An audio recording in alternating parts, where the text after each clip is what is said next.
All right, welcome those who are joining today. We are talking about short stay rentals, which is very well commonly known as Airbnb, and there are a few other options. So we'll talk through that. Probably just give about a couple of minutes and we'll get started.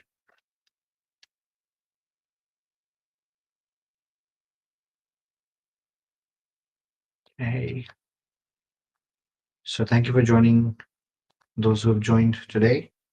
Thank you very much. We are also live on multiple platforms at the same time.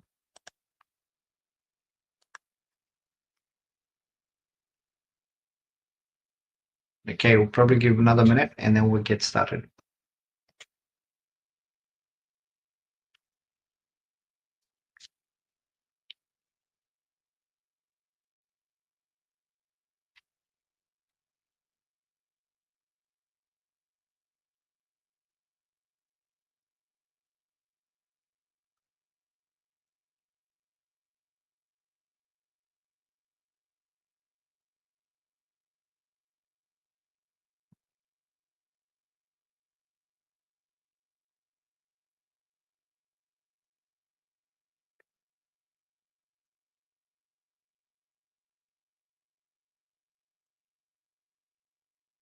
Okay, thank you for those who are joining tonight.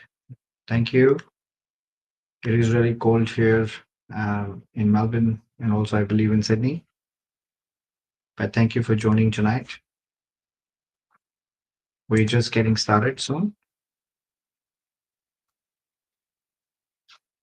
Okay, right. So let's get started. So thank you again, as I said, for joining tonight's session, which is short stay rentals. And what we're going to cover today is why buy short stay rentals and its pros and cons. And of course, how do you actually approach short stay rentals? So before we get started, I obviously want to cover some of the basics and also a legal disclaimer. And I'll also talk about the market as well at the moment where we stand as of the end of June. So you'll get a glimpse of where different markets are at, and we'll cover that a bit before we actually move into the real content. So, firstly, Find My Real Estate and its associated entities take no responsibility and disclaims all liabilities for any losses, damages, or costs as a result of use of this information. Please seek your own independent legal, financial, and investment advice. Now, past performance may not be indicative of future results. So today, what we are presenting you is information only, and this is for education purposes only. What we do really matters. So a bit of an introduction about Find My Real Estate. We started the business about 2019. My background is been in engineering. I've been in Melbourne for 21 years. I've done my master's here at RMIT, and then straight after that, 13 years of large corporate work that I did in IT consulting. And that journey was obviously incredible. Gave me a lot of insights into not only how to run business but also deal with people. But at the same time, what I really thoroughly enjoyed is the relationships we built along the years. And then finally, coming towards end of 13 years, I really realized that I should do something for myself. And property was right up my alley because this was something that was very close to me since I was at the age of 18. So I've got 25 years of experience in property. And then when I started Find My Real Estate back in 2019, it was a sole purpose of trying to get things done the right way for clients and actually understand the buyer needs and obviously help them, support them, and try help them buy properties with different strategies and across Australia.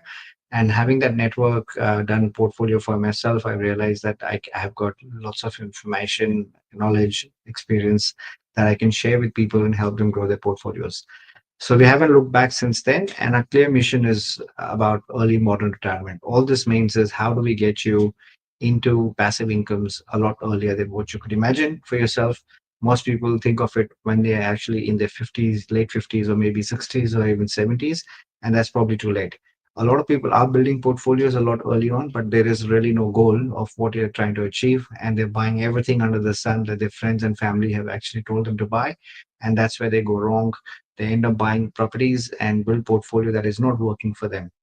So with our mission, we have a very clear goal that we define with our clients. And as a result, we want to make sure that that growth and positive cash flow is actually being built along the way as you build a resilient portfolio which can be used for generational purposes as well. These are just some of the common results that we have actually achieved for our clients in recent times. This is not during COVID, this is after COVID right now. We've done over 600 plus clients so far. And what we've seen is most people are actually quite happy in buy and hold type of properties. But because interest rates are so high at this stage, most properties end up going into negative gearing. And that is quite common with any standard residential property. So as a result, we've been able to diversify into commercial or commercial like properties within residential. And one of the topic today that I want to cover is short-term rentals, that how you could turn a negatively geared property into a positively geared property as well.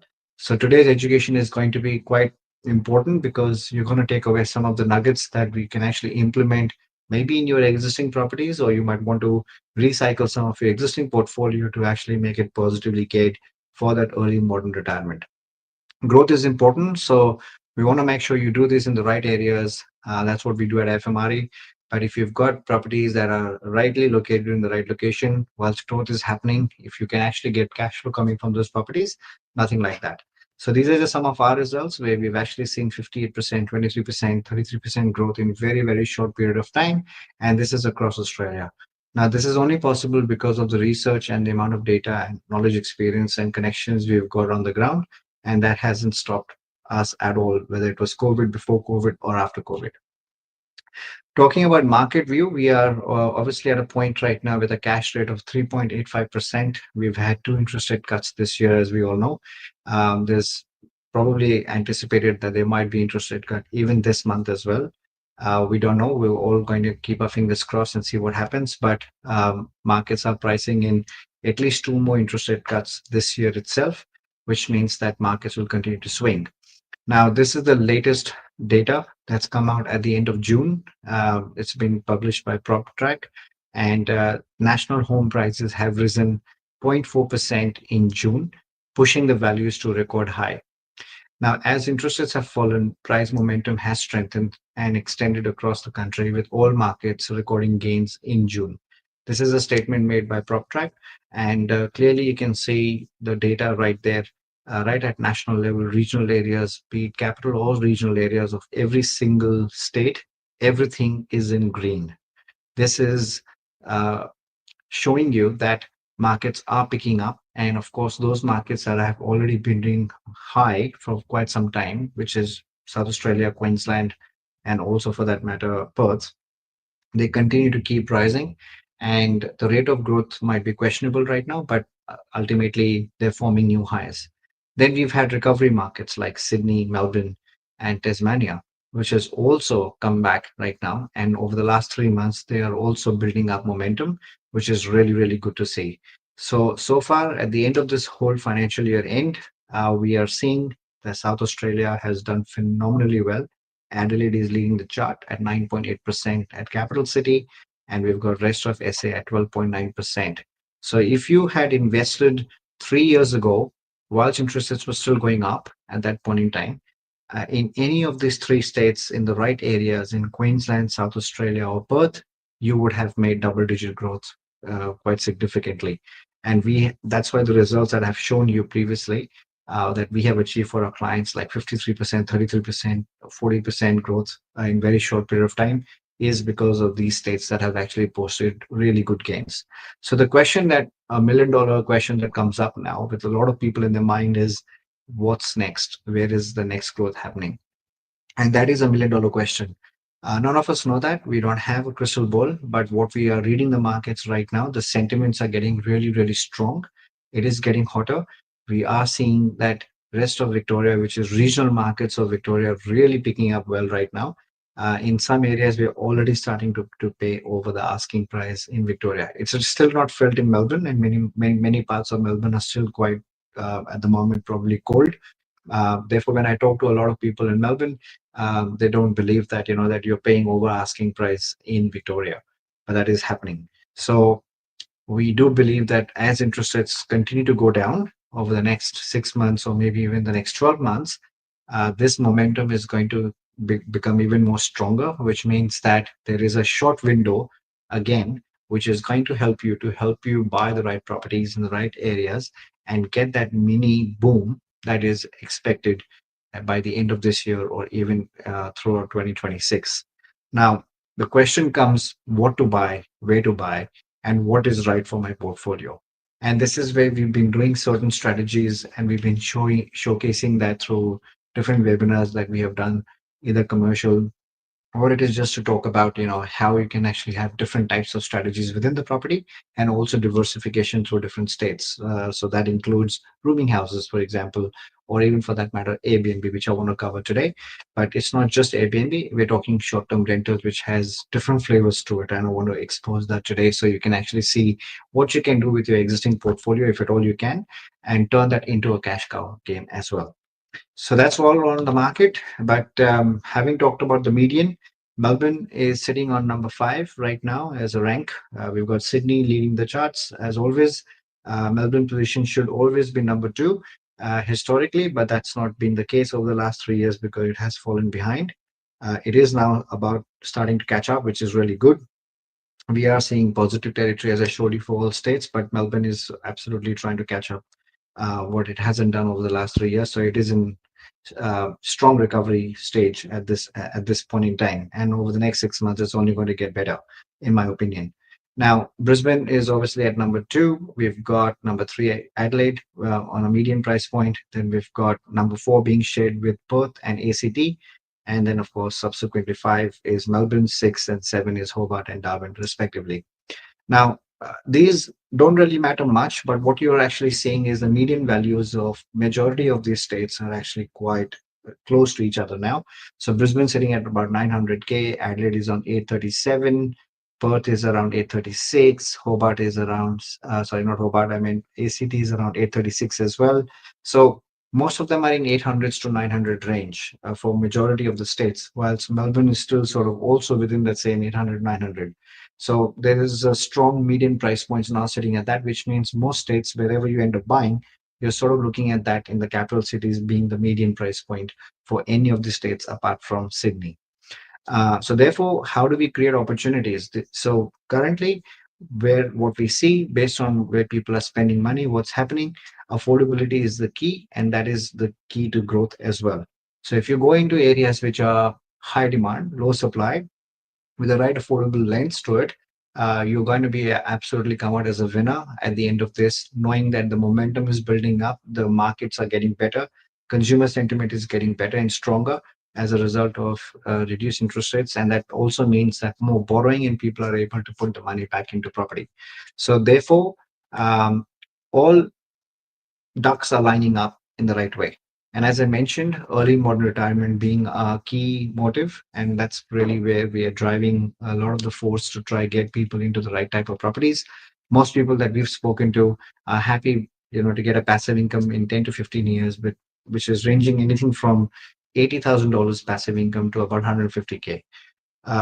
And they're quite comfortable with that position in about 10 to 15 years where they've paid off their home if they own a home, and they don't have any other responsibilities. Maybe children have also grown up and they're in their own world. So people who are in their late 30s right now, of even 40s, sort of are quite happy with that type of a number.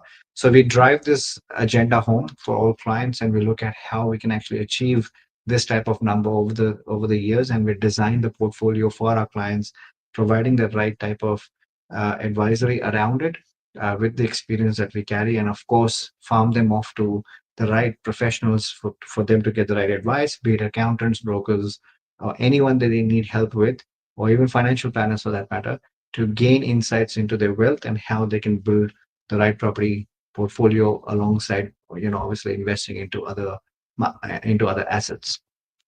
So, coming to the topic, short stay rentals. What are they? These are short-term rentals, which are which refers to fully furnished accommodations that is rented out for short duration, typically from few nights to few months, instead of a standard 6 to 12 month lease in long-term rentals. So Airbnb that we very commonly know around the world is based in lifestyle locations, CBDs, areas with strong tourism, and even calendars were professionally managed. So therefore, most of us call it as Airbnb. We've got the lingo on our mouth, but of course, Airbnb is just one type of. It's a platform where you can actually put your property for short-term rentals. like that, there are many platforms that are now being built and are being used quite heavily, like Booking.com, for example. In fact, in Australia, Booking.com has a lot more take on short-term rentals than Airbnb does.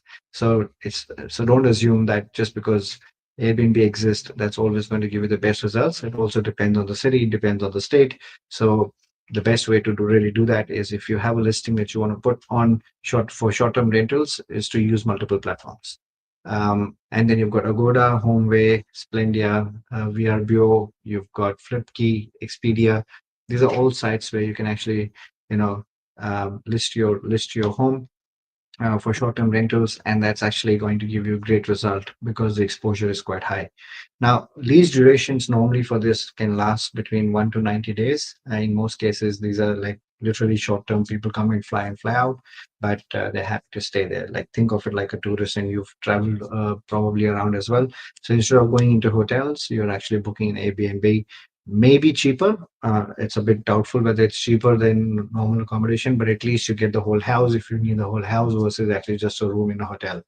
So price wise, you might be paying probably more, almost similar or more for an Airbnb, but you really get the comfort of a bigger house if you were to rent the whole place.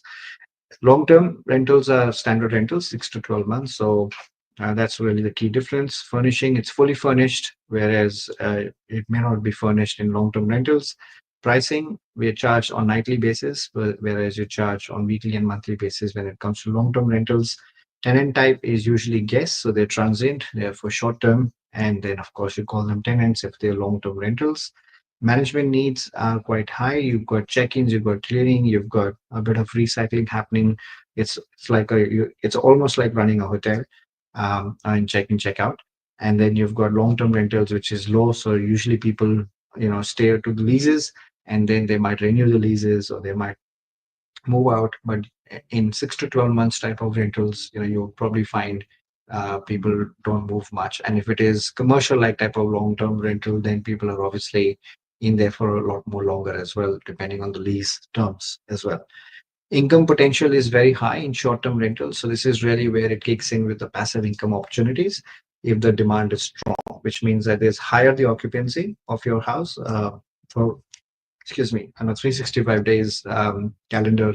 If your property is rented for, let's say, 90% of the time and it's occupied, that means it's going to attract a lot more income coming from there as compared to a 50% occupancy in an area which is not very appealing for short-term rentals, as an example. Sometimes it happens that the area is great, but your property is really not, up to the mark where you can actually rent that out, and you would find a very average, outcome on that property as compared to the area itself. So we'll talk about that a bit in a second, but uh, it tends to have a higher income attached with it as compared to a steady but lower long-term incomes coming from a standard rental. Now, regulations are often stricter or capped, so you really have to look at which areas where you're buying, what you're doing, and understand the regulations in the area. Whereas for long-term rentals, again, it is still regulated, but there's a standard way of dealing with those leases when it comes to residential tenancies as well. ADNA, I've mentioned that this is a great tool to actually research the right type of areas where you should be doing short-term rentals for yourself, specifically Airbnb type of accommodations. And you can actually, it's a analytical tool. A lot of data is on it, and across the world, the data is presented on that ADNA, and it actually gives you information around, your average rate per night. It also talks about obviously occupancy rates as well. It's got a rating system as well to the areas as well. So it might help you actually make right decisions if you really want to use that as a tool to be able to qualify areas as part of your research. So ADNA is a good tool. There is a non-paid version and a paid version as well. So in a free version, you don't get a lot of the statistics, but in the paid version you do. So it's a bit dearer and pricey as well on monthly basis, but it's well worth the shot, if you're actually going to be investing into an Airbnb property. Of course, not all data looks the way it is. The data is presented on on ADNA or anywhere. You must do your due diligence after you've actually still gathered that information. Don't just rely on tools. You should be doing groundwork as well. Now, let's talk about short term. Like, what are they? How can you actually make use of that? So, short term rentals can be used in your principal place of residence. What that means is that if you have a four-bedroom house and usually you're occupying two bedrooms and the other two are vacant, you can actually have a guest in your house as well. So, there are platforms where you can actually rent your space and people can come and actually, use that bedroom maybe for one night, 1 week, 2 weeks, whatever it might be. But there are plenty of people who don't mind having guests in their home. Their house structure might be in such a way that you can still maintain privacy, because sometimes it could be, an entry from the back where people can get in there on a property, or they could probably have a property where you could have a separation between the main house and the house at the back, which can actually allow people to be able to rent that without actually losing privacy. So it's a great way to actually pay off your mortgage as well, because you've got somebody else doing that for you. There are a lot of people in transient I know that are actually migrating from overseas into Australia or vice versa, or going back. And whilst they're doing that, rather than actually holding those properties with almost, with a mortgage on it and paying from your pocket, it's best to partially rent your house if you're still living in there. And then you've got investment properties, which is great for, if you want to convert that into an Airbnb or a short term rental, or you could actually buy, a property that is already, set up as short term rental. So those are two options, or you can actually build new as well. Lease sublease is the third way to do it. Now, that is also still a part of short term rentals. What that means is that I don't need to own a property at all. I can go and lease the entire property, for example, a four-bedroom house. And then, as long as my lease allows me to do this officially, I can go and sublease this to different people. So let's imagine that I have a property that I don't own it, but I'm a tenant there. I sign a head lease, and that actually talks to around $400 a week, for example. And now I've got four bedrooms in there. Of course, my lease is an agreement between me and the landlord, essentially. But when I look at subleasing that, which means that now I am responsible for that house. So I am also responsible for people that I put in that house in short-term rentals. So I can rent out the entire three bedrooms or four bedrooms to individual people as well. Usually, you have to check the regulations because you want to make sure you actually don't um, jeopardize the regulations in the area or for that council, because the moment you get to four bedrooms, for example, in Victoria, and you're renting to unrelated parties, it almost becomes a rooming house, instead of sublease or lease options. So every state has different legislation to all this. Just make sure you really check this before you do these things, because this is critical. Otherwise, you might come into legal problems as well. Now, let's say for the purpose of trying to explain the concept, I am able to do this, and it is legally allowed for me to sublease the property to other people. And I might have a student who may stay in room number one, and might have maybe a doctor stay in room number two who is here for short term, trying to see things around in the area. And then I might have third room only for myself, for example. Now, whilst I'm getting the rent for $400 and I'm charging onset charging maybe $200 per week to individual tenants of the other three rooms, I'm actually now getting $600. So my outlay was 400, but I'm actually getting 600 just from the other three rooms, essentially. Now, if there are damages to that type of property or something that goes wrong, the other tenants have created, it becomes my responsibility because I have signed that agreement with the actual landlord. So you have to be very, very careful when you get into something like that. There are people who are doing this as a living, right? They go and rent this out with three, four rentals, and then they sublease the properties. Of course, they're managing this quite actively to make sure that the rooms are not vacant, and doing it for the right reason. But people are able to get through and make income out of that as well. A bit more active type of strategy, you have to be pretty much hands on to manage that sort of thing. Usual property managements will not take that on board because you are really the person who is trying to sublease this out. So do it for the right reason, but then at least it's a strategy that can actually make an extra income on the side. But the other two are quite standard. We know that investment properties can be turned around for a short stay. All right. So how many? There are different types of rentals as well. So as I said, you can either rent a room or you can rent the entire house. You can also use your backyard to build a granny flat, or you might already have a dual occupancy option where you've got two rents coming from the property. It could be that if you're renting in one of them and the other one can be given to for short, sorry, if you're living in one of them, the other side of the whole house can be given to someone to rent out. So that's also possible as a dual occupancy. Or you build a granny flat at the back. Sometimes they come in flat pack or they get built on your backyard as long as you meet again the legislation to be able to do that, the regulations of the council. But granny flats are getting really popular to actually increase the incomes. Now that granny flat can be rented out in two ways, right? One is a long term on 6 months standard type of rentals, or you can just, if you're in the right location, your property is in the right location, you can give the granny flat out for a short term Airbnb style type of accommodation as well, which you can actually get a much far better rent as a result. The third option is if you own a caravan, you can actually rent out your caravan for a short term as well. A lot of people want to tour around and they don't want to go into hotels. They're happy with caravans, and there are some luxurious caravans as well. Doesn't have to look, a rundown type of caravan, but lots of people actually go into caravan parks and are happy to rent that out. So that's a great way to actually earn extra income coming from caravan. Or units and apartments are absolutely very, very popular, as we all know, within the CBD areas. Not everything gets rented out, so you have to be very careful, take care of the demand and supply. But in around the world, of course, apartments in Asian countries, as we all know, are mostly on Airbnb type tourist spots. Wherever tourists are there, this is a very, very popular strategy.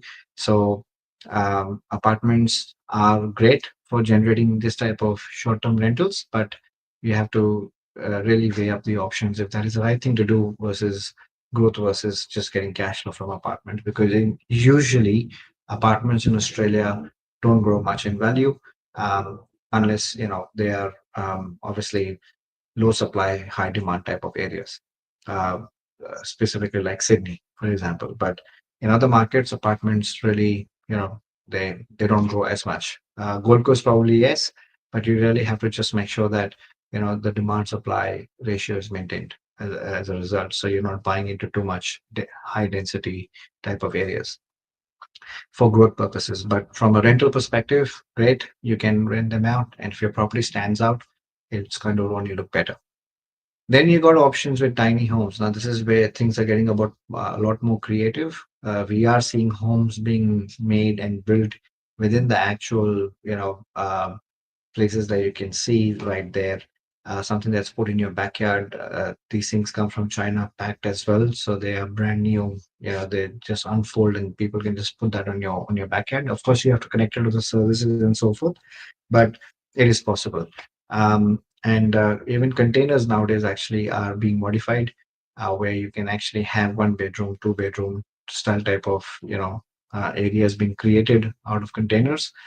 More specifically, one studio style type of in a standard container style type of property, or you could have multiple containers that are being linked with each other, and they're creating different rooms out of that, just to give you a feel of that you're walking into a house or a small space that can be utilized for the purposes of short term. So a lot more cheaper option to be able to do that. But of course, aesthetics may not look very good if it's in your backyard. Yet solutions are available, especially if your property is already in a tourist spot where it doesn't look like a standard residential, but you could put something in your backyard if you've got a large land or so. Again, as long as you meet regulations. The other way to look at short-term rentals is storage space, right? So you could probably have maybe a shed behind your house, which you don't use much, and that can be rented out as well, right? And that can, a lot of people have a lot of stuff that they've kept it around, and they really want that to go somewhere. They either have options to go to commercial sites and then go and rent that out, or you could do it for a cheaper reason as well. Lots of people are looking for storage solutions around where they live, and storage is usually not everywhere available. So that is a great option where you can use shade for that purposes as well. So try see where you can get the additional space in your house, in your backyard, and make use of that to actually get that short-term rentals. So pros and cons are quite, I think, quite understood from that perspective. You've got a higher rental income, as I said, in your short term, flexible usage. So if you have an apartment or a house that you are actually wanting to put it on the platforms for it to be rented out, as I said, you can block out dates that you don't want to rent out at all and use it for personal use as well. So a lot of people who come to me, who have already built portfolio and they are in a very good salary positions, or even for that matter, incomes that they're generating from their businesses, are happy to actually get into lifestyle type of properties as investments. What that means is go near the beach side, or maybe a lavish type of property that they can actually use for their personal use, like a farmhouse, or things where it is quite luxurious for them to be able to build something on a big large acreages.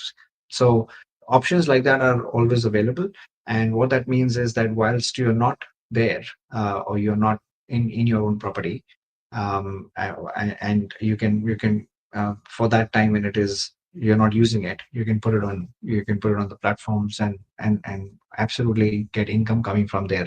So think of those solutions because they are very creative.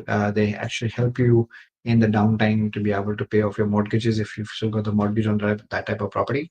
But that flexible usage really helps you, use that property more effectively and efficiently. Of course, there is a lower wear and tear risk as well, because a lot of the cleaning is done professionally. As a result, every time the guest walks out, there's a cleaning that actually has to take place before the next guest comes in. So all that is taken care of meticulously. If there is a breakage, something happens, of course, it's the tenant who's or the guest who's paying for that. So there are rules, house rules, or there are rules that are mentioned, and there are obviously, quite clearly the fees are what they have to pay for if they have really left the property in very untidy place. You can charge a premium, but all these are actually listed. They know the fee schedule, they know what it's going to cost them. So all that can be dictated to the guest, even upon arrival, or even before arrival, by sending them the emails as well. So talking about dynamic pricing advantage, so of course you can adjust the pricing based on seasonal view as well. So peak seasons you can attract more, you can tone it down. So that also means that you can have a variable daily rate out there, which can help you sort of improve your incomes as well. Of course, I'm not an accountant, but tax deductions and depreciations are available depending on the property and how old it is. So talk to your accountant. But better cash flow, faster income turnarounds, it is quite possible. It's a cash cow game, and it really helps you, supplement your incomes as a result, or maybe even negate some of your negative gearing properties that you already have, which means that a positive geared property can help you borrow more as well. Of course, the cons of short term is that high management effort. So there's a lot more recycling around the house, with of course guests coming and going, managing the headaches that comes with probably with the guests that will probably bring the people might not be happy with the type of property you provide them for rental. Something may have gone wrong. So there's a high management as a result. Income volatility, booking fluctuates. So, of course, as we know, if the areas are not consistently giving you the right outcome throughout the year, if it's very seasonal type of market, then you might not see, your property might be vacant for way too long. So, make sure you choose the right locations if it's not an existing property already. Stricter regulations. These are like sort of really how many nights you can give the zoning. All that really matters, because ultimately short-term rentals can be treated like a business. So it is a commercial activity to a large extent. You can argue about that, but it depends how the councils look at it. So you really have to make sure that you meet the regulations when you're doing this.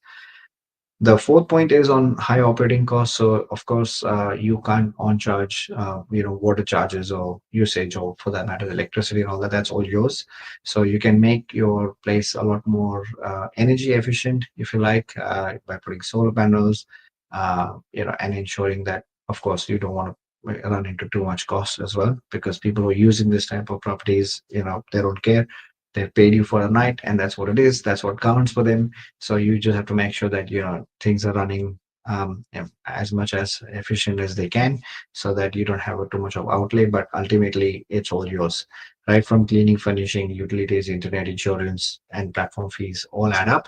And I'll show you some example at the end of this, but how we calculate the whole thing out. But all costs are yours, all outgoings are yours. Neighbor complaints, storage issues. So again, these are things to really look at. People can just call in for a party, even though they're guests for overnight. So these comes down to breaching your rules essentially. So just make sure you run that very tightly with the guests, and that actually helps you sort of keep that in control. Now, how do you approach a short-term rental when you're actually looking to buy one, or maybe improve a position on your existing one? So think of it like a cash flow strategy. But if you've got the property in the right location, then growth and cash flow can go hand in hand, right? And you can create growth through the property positions as well. For example, if you renovate the property and then run that Airbnb, you've not only created the value, but you've also now trying to turn it into cash flow as well, just as an example. So it also depends what you end up buying based on the types of the short-term rentals that I've covered. So for example, apartments versus houses, right? There's a lot more land available in the houses. There's a lot more backyard out there. You can do a lot more. You can set the property up in such a way that it can be a lot more appealing. For example, you might even have a swimming pool. We've bought a lot of property for our clients that have swimming pool in the backyard in Queensland, and that's absolutely very appealing for people in hot areas, tropical areas.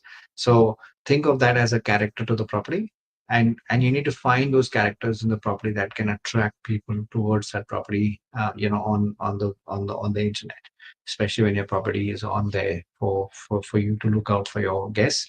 Then you want to stand out essentially, right? And think of this not like an investment but like a business. The moment you change the mindset of the way you look at this whole proposition, you will be looking at it, okay, this is my additional money making machine, so I really need to take care of this, and I really need to run this like a business. So, there's GST components. There are things like expenses, and you've got GST claims, and there's so many things that go along with it.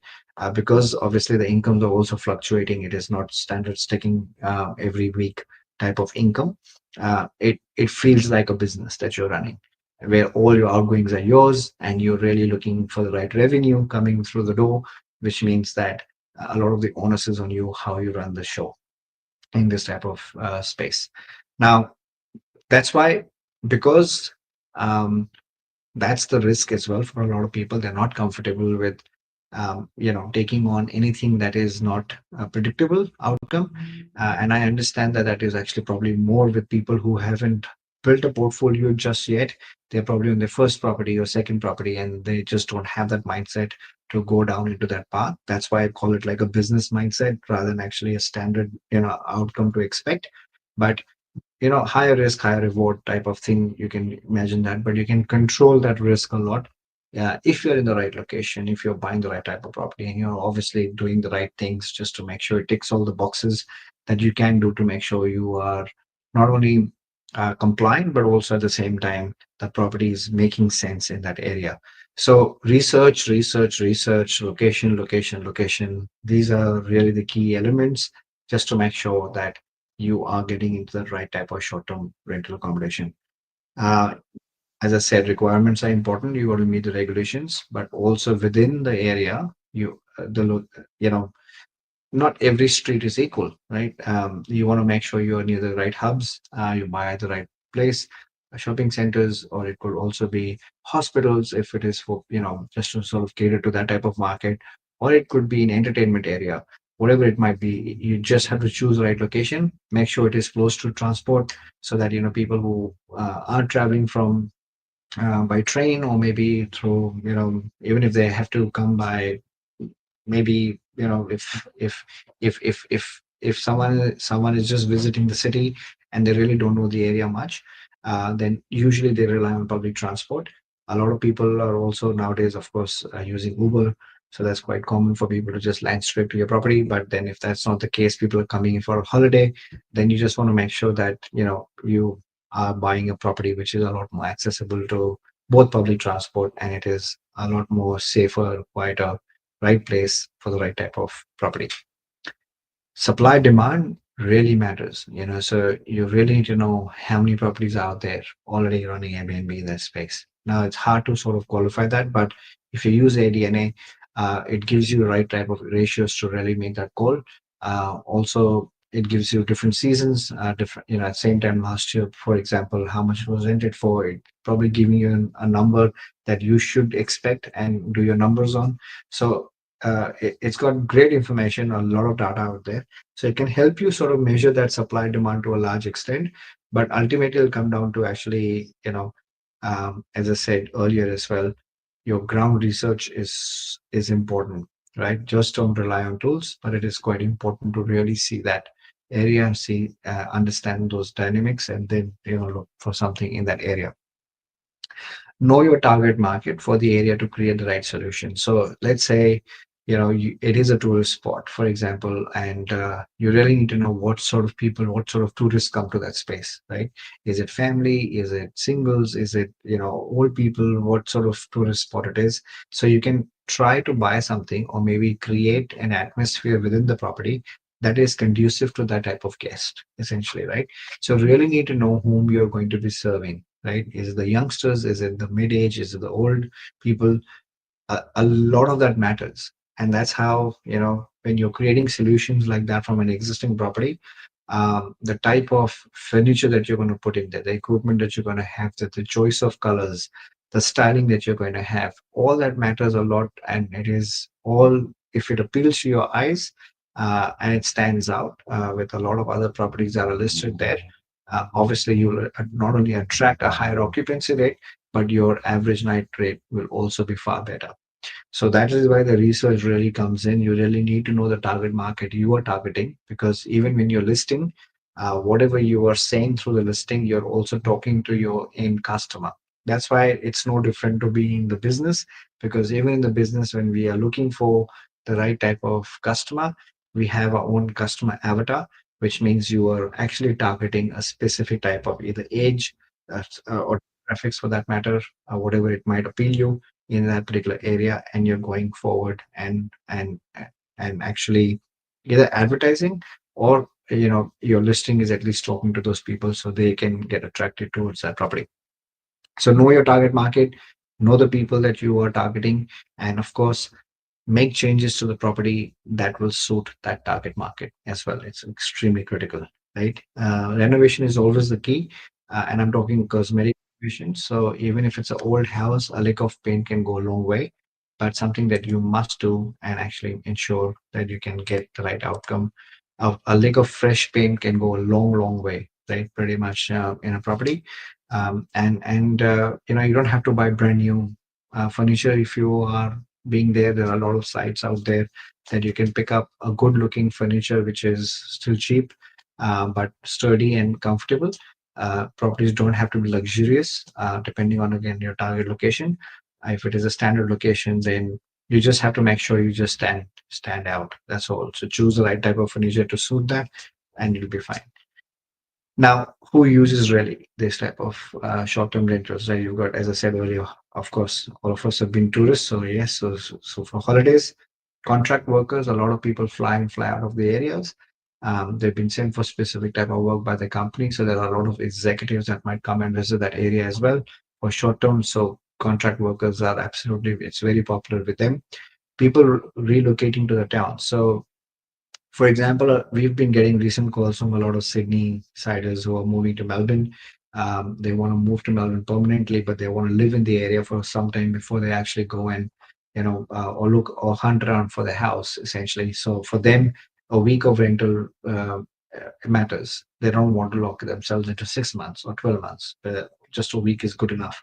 So let's say wherever you live and you see a lot of people coming into that area from interstate, it might be a good way to sort of put your property on Airbnb if it's the right type of area, because people have a need for something like that, right? Where our office is right now, for example, there is a small hospital being built, and these type of areas are going to have a lot of demand for rentals or eventually. So if you put something for Airbnb or short-term rentals in an area where I'm talking about right now, it can really help boost that type of income as well, because occupancy really matters ultimately. So if there is a hospital, the patients will be there, and there might be respite required for patients just outside the hospital, but stay close to that. So a lot of old people or people who have traveled to that hospital from long distances would definitely want to stay in that area. So medical needs is obviously important to keep in mind. People moving houses, like there's obviously a lot of people are upgrading their homes. So you're selling your property, you're buying another property. Now, in between this transition, there is a period, right? Well, by the time the first one gets sold and you're buying the other one, you need to live somewhere, right? In that period, and that period could be 3 months or even 6 months for that matter. But a very short term between settlement to moving into the new house, there might be a short term period of maybe 2 or 3 weeks where people really need that house for them to rent out, whilst their stuff is probably going to go into storage for some time before they move into the new home. So that type of demand can happen for any area because this is quite real and people do move homes quite often. Of course, they might be also building or renovating their home as well. As a result, they have to move out for some time before they actually move back in there. So again, quite a creative option for people and can be a need basis as well. So it doesn't always mean that you have to go on booking.com and people are booking there because it's a holiday home. It is just to serve the local community as well in the area. If that area is popular for people to live there, families, whatever it might be, your house can be used for that reason as well. Separated individuals, of course, these things just happen. They are part of life. And if you've just moved out, people have just moved out, they really need a place to live. They don't want to go into another 6 months rental or whatever. They're still trying to figure out what to do with their life. They need a short-term place to live. So maybe a few weeks or so forth. Maybe you might have parents come over, you don't have enough space in the house to be actually to host them or accommodate them, or maybe there are relatives who have come over from overseas and they want to visit you, and you don't have that space. You don't want to use your house for doing that, and you might have a property that they can stay in, for example. So a lot of people use that as an opportunity as well to host those guests for some time as well. And then you've got events, you've got business conferences, sports, wedding, etc., etc. So you can see it's a multi-use short-term rental space, right? So it's not one size fits all. It's not just about tourism.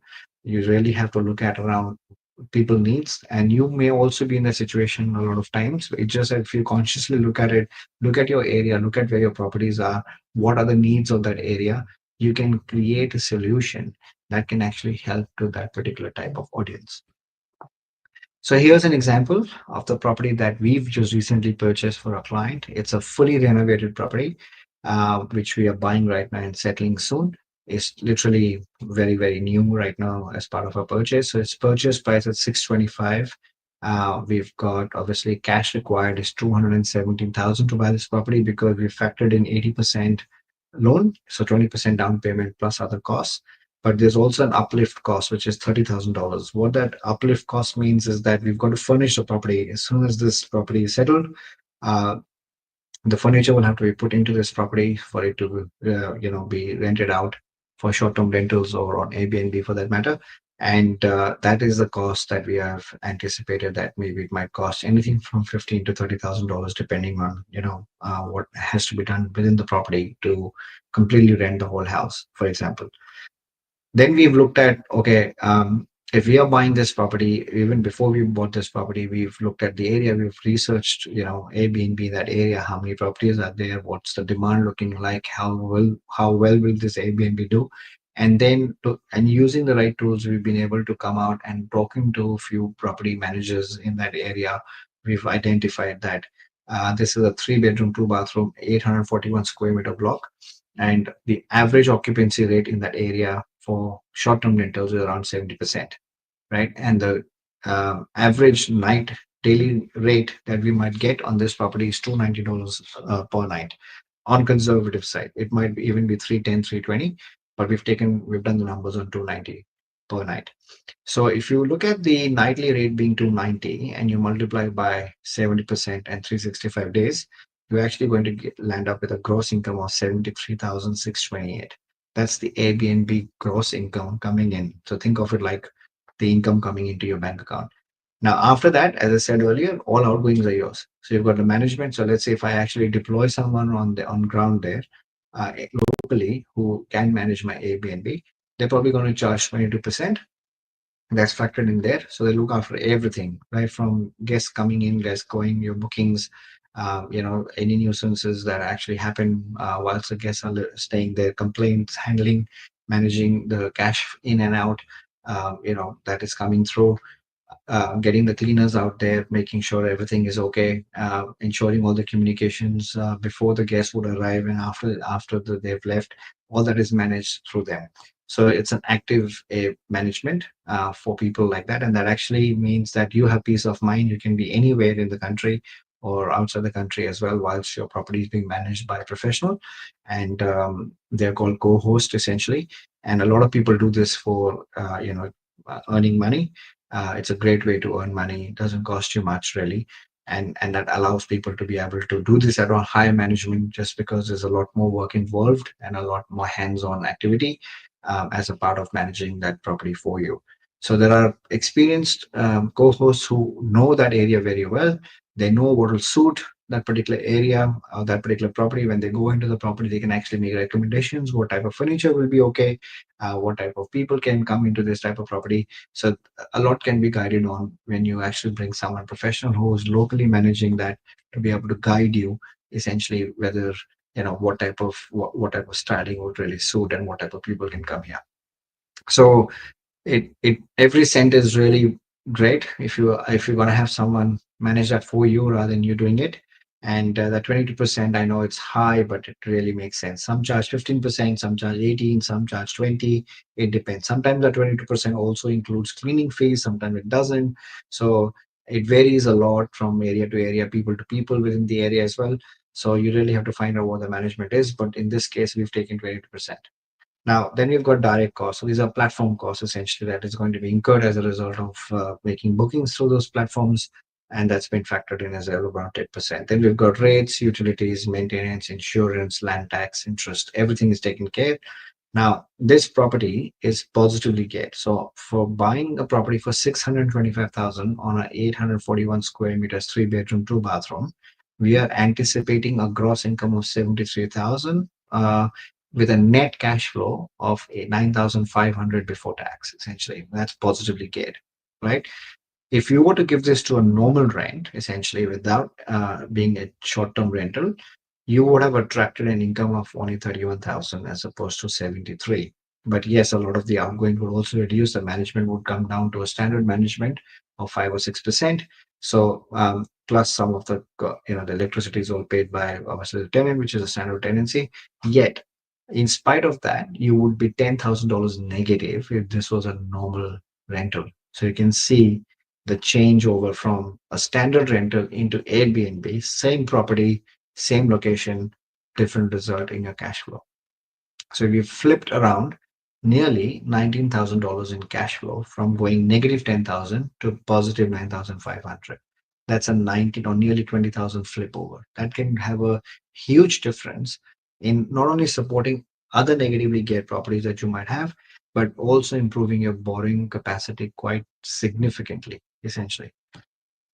This is another one which is in the same area, similar, just few houses down the road that we actually noticed, and we actually got all the statements for it on the basis of which we've done these numbers from a local agent. And what we realized is January, February, March, April, you've got number of nights, you've got total gross income coming there, total cost, net income that we've calculated, and what the gross average daily rate looks like, the net average daily rate looks like, and what's the occupancy. So working out these numbers from existing properties can really give insights into what that would look like. Now this is done manually to really work out and researched in the right space, just to make sure that we were doing the right thing, and at the same time we are also ensuring that the numbers make sense, why you would even consider an investment like this. So on this one as well, if you look at a property like that, even if it is 600, 650, it looks a lot more nicer as compared to that, the way they have styled this property. So therefore, the nightly rate on this one that they're already getting is 318 or thousand, sorry, $318 per night. And on that, the net cash flow is $11,000. So not too far away from the one that we are buying with 9,500. But you can set up properties that way, right? These are already renovated, but if it's not renovated property, you can probably in the as I said earlier, you can have some budget for uplifting the value of the property as well. So let's say if I had bought this for 500K. And after buying the property, I might spend maybe 20, 30 grand just to uplift the property as well before I actually furnish the property. And that means my cost would have still landed around maybe 600. As a result, then I would have still built some equity in the property as well. So maybe the value is around 600. I've only spent about 550 just by renovating the property. So not only I've got the uplift, but now I'm also going to get the income as well. The third way to look at this is that I've got a big land size. So you can see across the road on this property, you've actually got properties that have been subdivided already. So they've knocked down and built 3 units over there. Now this is income coming from one house, which is 290 per night. I can actually build 3 units and actually put individual 3 units on Airbnb as well. So that's a brand new build, but it is fit for purpose to be in that area where we can actually run with that, with 3 different units, getting even more bigger income as a result, and also creating value as a result of knockdown rebuild as well and doing subdivision essentially. So it's how you can see you can stack up strategies along the way. It doesn't have to all happen on day one. You can give it as a normal rental if you're not, at least it's got the opportunity to be able to turn it into a short-term rental down the line, or you can start with that after settlement, and then as you go along the way, you can demolish, rebuild, or whatever you want to do. So try sort of create options, find something that is really good where you can stack up strategies, and that's really the right way to go about it rather than just buying something that's already done. Now, one thing I haven't touched on this is finance. So essentially, finance, I do believe that it's getting better on Airbnb type properties. So you really need to make sure you speak to your banker broker before you even venture into something like this, because unless you know how much you can borrow against an asset like that, if you buy a residential standard property showing the residential standard rental, no issues at all. You can go 80, 90%. That's just as a standard thing to get the finance. But if you're picking an existing Airbnb property, which is generating a commercial return for you, like this one probably is. And if I was to buy this, then and consider the income coming from Airbnb, not every bank has the appetite. They will shave off a lot of this just to make sure that they are being conservative about it. Some of them didn't even have the policy a few years ago, but now a few banks are sort of coming to the party. So just make sure you have your broker by your side or your banker to look at that property before you buy. If you're buying an existing short-term rental or a commercial-like property, just to make sure you fully understand what you can borrow and how much you can borrow. Such type of properties that are already running an income like this and selling back in the market, they don't sell at a normal standard market rate as other residential properties in the area. This will come with a premium. There you will pay more price for it. And usually the calculations for properties like that are selling in the market, which are already running Airbnb or on a higher yields, and they are treated like a commercial like outcome. So which means that the way somebody might be selling this to you could be based on the yields that this property is making, like the way we would calculate that in any commercial property or a standard commercial property. They would calculate your actual value or purchase price that you are buying this property or selling the property at the price based on a commercial value rather than actually a residential median price point of that area. So be careful, know what you can and can't get. So if somebody was selling a property which was a commercial outcome to you, which means the price will be higher, not necessarily your bank is going to give you 80% of that asking price. But if you really like the property, you might have to come up with a shortfall as a result. Or you can buy a standard property in the same area nearby and create an outcome that is quite similar, that can give you not only upside in the growth, but also an opportunity for you to be able to do the same thing that you're intending to do with an existing property as such. Yes, a fair bit of work required, a lot more to go and do things, but at least you have option to get yourself into that position. So I hope I've covered quite a bit and given you a bit of an idea around how to buy, what to do. If you really want to follow us through, you can actually join I Love Property, Facebook community group as well. And a lot more questions can be answered there. There are a lot of professionals, right from accountants, financial planners, brokers, to even for that matter, building inspectors, insurance brokers, anyone that you need, anything to do with property. There are a lot of people who can answer your questions. So feel free to join that group. At the same time, I'm now open to any questions you might have. So it's exactly 1 hour from what we started. Okay, so I think there were some audio issues. Um, okay, I think should be okay. All right, so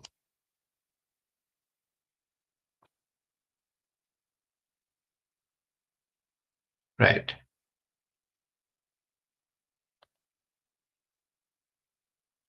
Okay. So is that a problem? Okay. So I think this recording has been done and can be sent out to you. You'll be able to listen to the recording as well in case if you've missed that out. But I believe there are no questions right now, so that's all good. Thank you so much for attending tonight. It's been a pleasure hosting you tonight. Thank you very much.